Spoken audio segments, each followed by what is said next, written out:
Now starts the second video out of 3 for the trilogy. So when you see the title of this video, it might come off as a negative topic, but that's not the message I mean to give off. This is my gray area, meaning I don't like these concepts I'm about to cover, but I don't hate them either. I just don't mind when they appear, that's all. However, first, what's about to happen is that the controversy in this video is going to rise up high because the 10 entries I picked, I feel that a lot of other gamers care about, but I don't. Admit it, you do it too, when you scratch your head when someone cares about something in a video game that you don't. So I ranked this list starting from the least controversial topic at number 10 to the most controversial topic at number 1 in my opinion. Meaning I'll be stepping into hotter water the farther this list goes. But this is my dream project I've wanted to do for 2 years now along with the other videos, and I'll follow it through to the end. And I'm extremely happy to go through this list with you guys. And of course the rule still stands for this trilogy of videos. It is my opinion. There's no such thing as a countdown that's going to match anyone's opinions 100%. It's called being human and everyone is naturally different. With that, let's get started with the honorable mentions.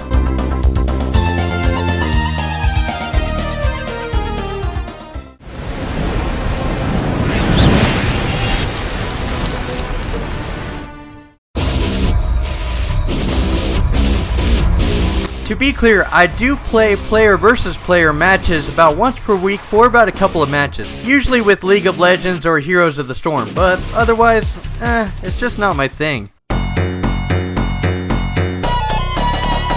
The reason I put this at number 11 is because I don't think a lot of gamers care about mediocre bosses either. They just come and go. But the reason I put it on here is because I don't find myself caring at all if one shows up, even if there's that one weak link in a great line of bosses. I don't know, maybe I'm just weird.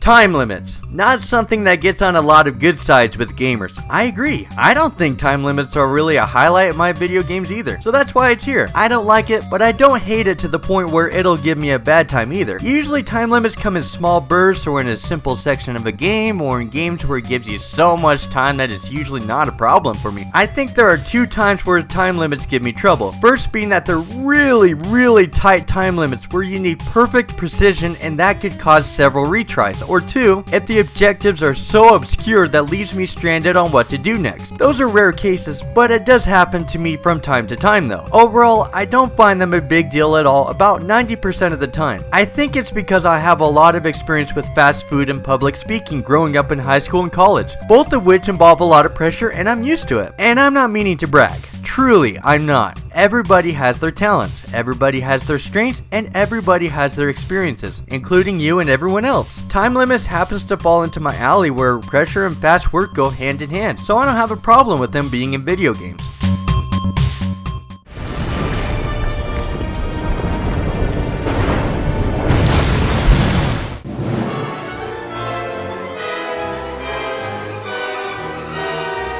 I don't know what it is with video games, but every video game, I swear, every video game has at least one point in the game that has a tedious moment. I don't know how, I don't know why. It's like gravity. You can't see it directly, but it's just something you accepted because it's always there and it's a part of nature. I know there's at least one in the game, lurking, hiding somewhere to spring up on you from the darkness. After playing hundreds of video games, I just expect them to be there and have become almost completely desensitized to them. If it wants me to do a fetch quest and backtrack, I don't even think about it. I just go do it. Want to go do another run in the Temple of the Ocean King?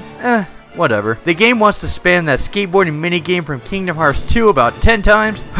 That's fine. I'll start counting down the minutes before the fun picks up again. The reason I put this on the list is because I honestly do see a handful of gamers put some games really low on their ranking because tedium sucks. It really does. But I also frankly put this entry low because it's probably the most common thing in video games on this list, and if The Legend of Zelda Ocarina of Time can get away with the water temple in one of the greatest games ever made, then it's not a big deal to gamers in the long run.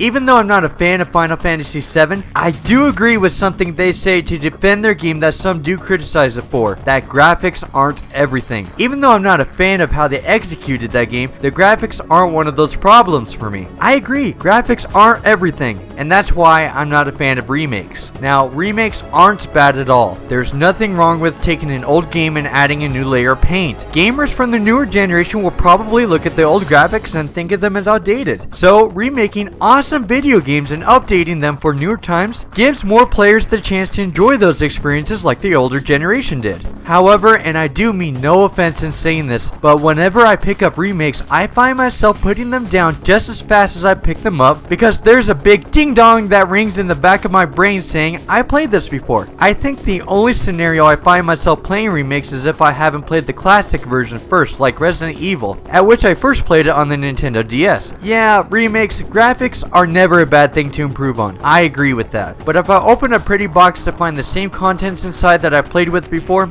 I'm afraid it's not my thing.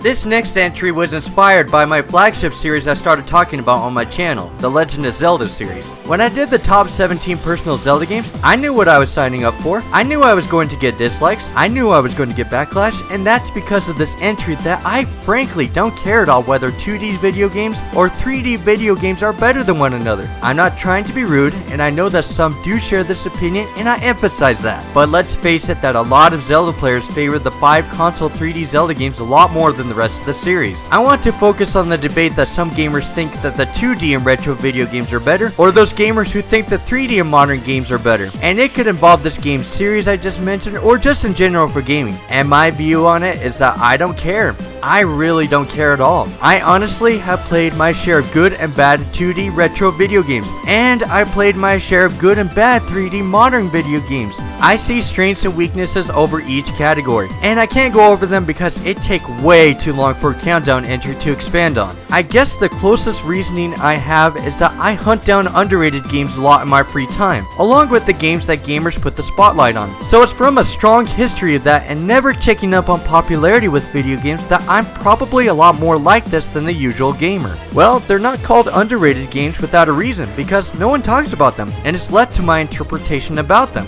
right? So I'm used to judging video games on my own terms rather than what the internet has to say about things. So if you're curious why the popular Zelda games didn't rise up on my Zelda games, this is why. Because popularity and the Team 2D or Team 3D deal is not a tool I work with my enjoyment from video games.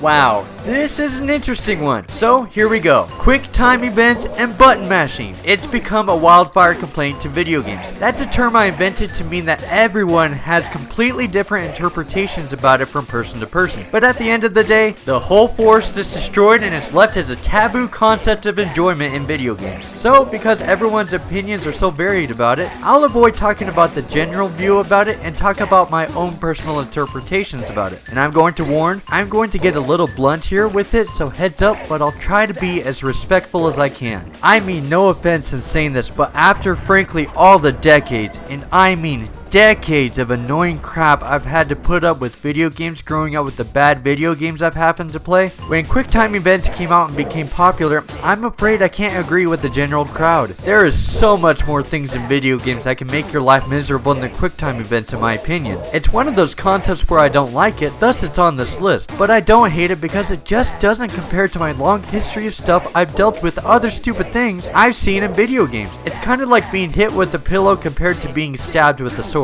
It just doesn't compare. I completely respect your views with QuickTime events and button mashing. I really do. And of course, different things happen to bother different people. And that's probably the reason at the end of the day that my blood pressure doesn't rise at all when I see a button prompt. I literally don't think about it when they happen. That's how much I don't care about seeing them.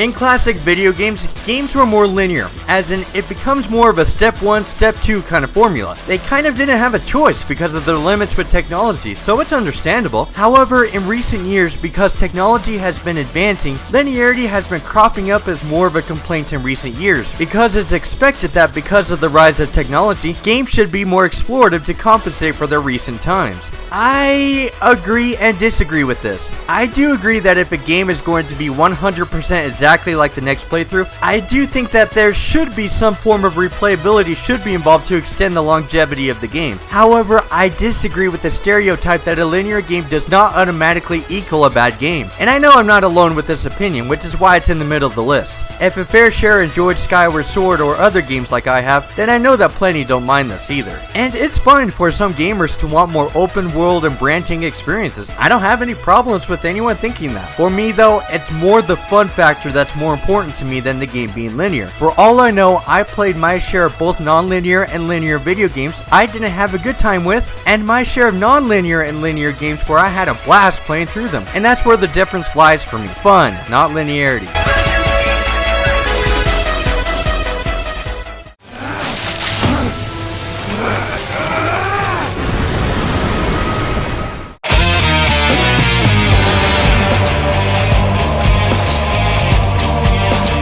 Everybody has a pet peeve inside of them. There is no exception. Something will drive anyone mad at a specific thing that bothers them. You know about correction Nazis, right? You know grammar Nazis, pronunciation Nazis, spelling Nazis. And before anybody goes Nazi on me that those are the same things, grammar, pronunciation, and spelling Nazis address different types of English, but they intersect each other at the same time with their own entities. Well, I can picture that some have this Nazi I'm about to mention for this entry, but I'm about as laid back with this issue as it can get that my back is literally to the floor. Bad writing or characters.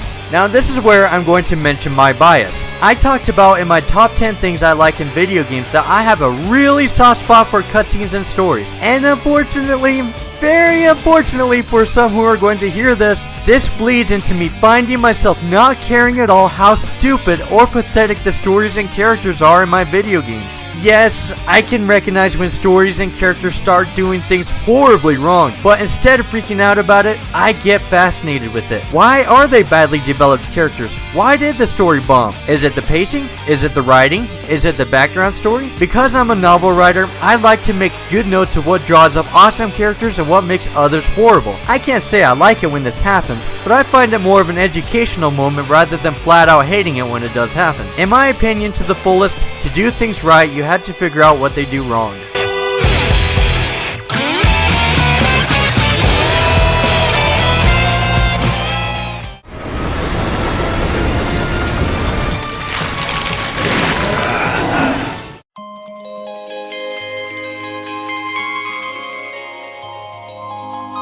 I hated two subjects when I was in grade school. I always have. They're my least favorite subjects in school, and they are history and art.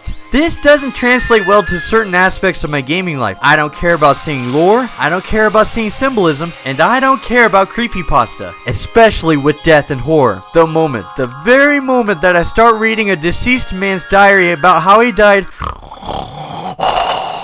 So, to clarify, I don't hate this, which is why it's on this list, but expect my eyes to be half closed the very moment that history speculation is going on. When symbolism starts getting shoved in my face, when someone tells me to start appreciating something that's artistic, when mythology is supposed to give me feelsies, not to be upfront, but I'm just not into that. I want to play my video game, not do something that made me put my head to the desk back in grade school. This usually comes up in games revolved with death, horror, artistic games and concepts, and even RPGs. Not all of them, but a decent few like to crop up saying how this disease did this one thing to this person, or how this event happened 200 years ago that has no relevance to the plot, or how this game throws in the random creature or concept with no origin story, leaving things up for speculation. That's completely fine if you appreciate getting that much into the history of your video game. I truly do respect your opinion. I really do. But for me, I'm just not into that. And that's the honest truth. I'm just not into history or art.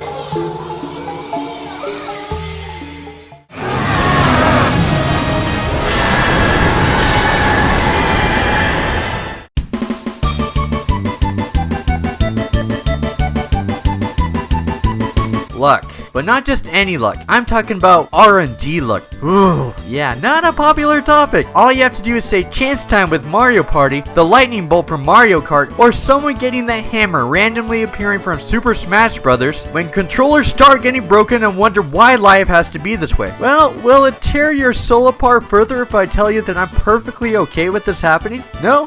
I didn't think so, but I'll explain anyways from the story. It started when my nephew started playing Mario Party 3 a few years ago and found this horse minigame. I didn't think much of it when I left him to Mario Party 3 to go do other things. I thought that he would try other minigames from the library, but 5 hours later, he was still playing the horse minigame after all that time because it was the only minigame he could win. And he was still ecstatic after winning the minigame roughly 250 times. I'm sure you have your own opinion on the matter, but I remember furiously thinking to myself, I would rather lose a Mario Party from a chance time 5 times over rather than play the stupid minigame this many times and win. This was true, and then my next thought was, really?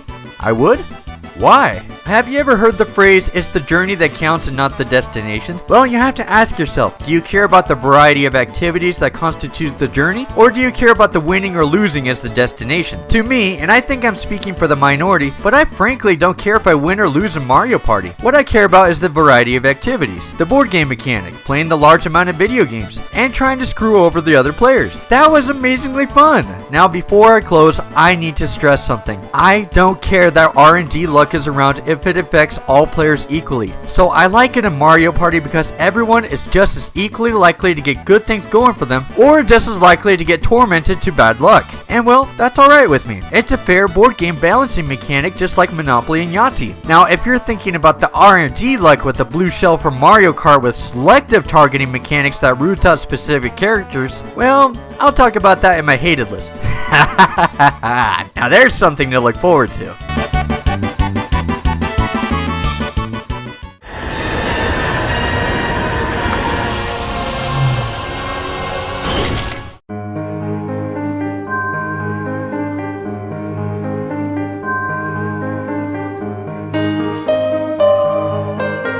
Padding's quite a broad term, and often it's kind of subjective as to whether something falls into the category of this or not. Generally though, it's used to describe long, drawn-out missions that are usually irrelevant or not really fitting in with the story. These are often added late in development to increase the length of the game, for example. However, while obviously it doesn't apply to every instance, padding's never really bothered me, and in some cases can actually be enjoyable. I'll take Skyward Sword as an example. Between the 7 core dungeons, a lot of time is spent doing odd jobs such as finding the wheel for a windmill by diving down onto the land and simply walking to it. A lot of people described it as pointless, and as far as an interesting quest is concerned it is, but if I'm honest, I never actually noticed that the game was doing this, and of course if I don't notice, I don't have a problem with it. To be completely honest, I actually quite like how the game strays from the usual set order of just visiting different places, making it feel more like one smooth adventure rather than just separate stages. Mario Sunshine does this slightly differently, instead requiring the same bosses to be fought or challenges to be completed a large number of times. Again, I have no problem with this, and if anything, it makes the different stages in the game feel more connected as one holiday resort, something the game already did exceptionally well. I'm not saying games are better with padding by any means, but in my opinion, as with many other aspects of a game, if it's done well enough, I'm not going to complain.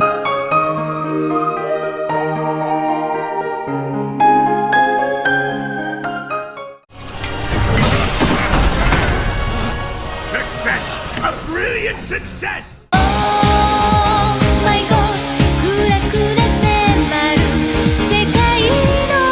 Now then, this number 1 pick I feel, and notice I said I feel as in my opinion, is the biggest thing that bothers a lot of gamers on the internet, but it doesn't bother me in the slightest. Now before I go further, I need to put down a disclaimer. The internet does not mean it's fact, so I could be entirely wrong about the placing of this entry, but because I can't ask anybody who doesn't use the internet, the best I have to work with is YouTube videos in their comment sections. With that said, I don't care about expectations between video games in a series. Woo, that's a mouthful. I'll use an example. Actually, I'll use 2 of them. It'll make it a lot more clear what I'm talking about. My first example is that some, but not all, gamers feel to label that if a a game comes out in a milked series that it must automatically be a bad game, because the concept is overused or over and over again arguments. To be fair, those are valid criticisms. There's nothing wrong with using a if it ain't broke, don't fix it business regime, but keep rubbing in the same type of fireworks and you're going to lose some of your audience. Understandable why this would piss off some gamers. While I understand that other gamers would do that, I don't participate in that. That's because I believe that every game in a series deserves its own identity and gimmicks, so I play and rate games individually rather than planting a stamp that there's no hope for the series. For example, with Call of Duty, I liked World at War, Black Ops 1 and 2. I thought Modern Warfare 2 and 3 were okay, and that Ghost was absolutely awful. I do this for every series, to play and judge every game individually, to do it game by game rather than series by series. Now, the second and more controversial example is the complete opposite from the first example. When a game in a series completely flips its rug from what the series stands for and causes an uproar from purist fans. For example, Resident Evils 5 and 6 from Resident Evil and DMC from the Devil May Cry series. And now you're thinking, no, you're not. Yes, I am. Why do you think this is my number one entry? Because I judge things by a game basis by what I like and dislike from video games personally, and not by how series should be faithful to themselves. I'm just not wired to judge it that way. And why is this? I think it's because I grew up with the Sega Genesis and Nintendo 64 and played a lot of those games. Each Sega Genesis and Nintendo 64 game was so different from the next one on their consoles that I kept using that checklist of things I happen to like and dislike from video games that it became an instinctive habit. So when Majora's Mask came out around 5th grade, I never compared it to the success and expectations of Ocarina of Time, but as a game in its own entire right when compared to what I like and dislike in video games. And well, as you know, I think the game is okay. Not great, but not terrible either. But it's not because of the expectations coming from other Zelda games.